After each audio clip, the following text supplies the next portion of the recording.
Today we are opening up the playbook on one of the most complex factions in the Warhammer 40k universe, and that is the Aeldari. Yeah, they really are. We've got a stack of articles here that dive into their DNA. And what is, really cool is that when you strip away the sci-fi armor, you see they are a massive cultural remix. Right, exactly. So the mission for this deep dive is to trace the top 5 cultural influences that shape them. We're going to start with the least influential and drive right down the field to the most significant. Sounds like a solid game plan. Yeah. So kicking things off at number 5, we have the European theater tradition, specifically looking at the Harlequins. Right, the Harlequins. Reading through the articles, it is fascinating how they take the commedia dell'arte aesthetic and completely weaponize it. They really do. I mean, they don't draw a line between high art and warfare at all. No, not at all. They perform these ritual plays called masks right in the middle of combat to retell Aeldari history. It is like they are the living memory of the species. I love that a sword strike is basically just a line of dialogue to them.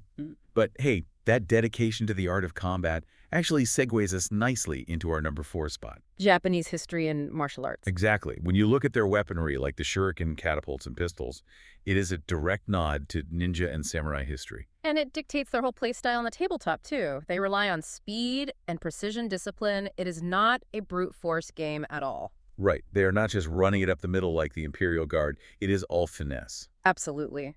But if their combat style leans east, their spiritual side takes a hard pivot west. Which brings us to number 3. Celtic mythology and folklore. This is the one that really clicked for me when going through the source articles. Oh, definitely. The Aeldari pantheon is heavily based on Celtic myth.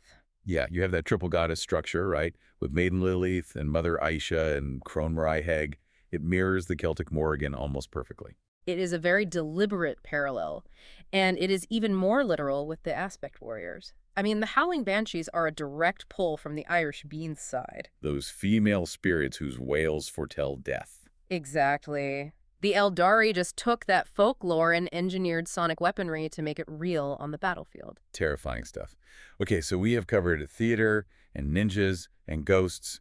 Now we are getting into the heavy fantasy literature roots. Number 2 on our depth chart, Michael Moorcock and the dark fantasy genre. If you really want to understand the grim, dark soul of this faction, this is the article to read. It makes such a compelling argument. The tragic backstory of the Aeldari is essentially Moorcock's Elric of Melniboné saga. Right, an ancient and technologically superior empire that just gets bored. They get arrogant and collapse into hedonism. Which births Slaanesh. Yeah. And the Drukhari, or Dark Eldar, in Camorra are the living embodiment of that Melnibonian legacy, just pure amoral decadence. Soul-draining parasitism just to stay alive. Yeah, they're basically the villains of a 70s dark fantasy novel dropped into space. It is such a rich tragedy. Now, before we reveal the undisputed number 1 influence, we need to call a quick timeout. Right. A quick reminder to you listening out there to hit that like button and subscribe to the Warp into War YouTube channel. Thanks for that. Okay, back to the line of scrimmage. The number 1 biggest cultural influence on the Aeldari. You really cannot talk about these space elves without talking about J.R.R. Tolkien and Middle-earth. He is the foundational archetype for them. Even the name Eldar comes straight out of Tolkien's languages. Early editions literally marketed them as space elves. But the biggest takeaway here is not the pointy ears.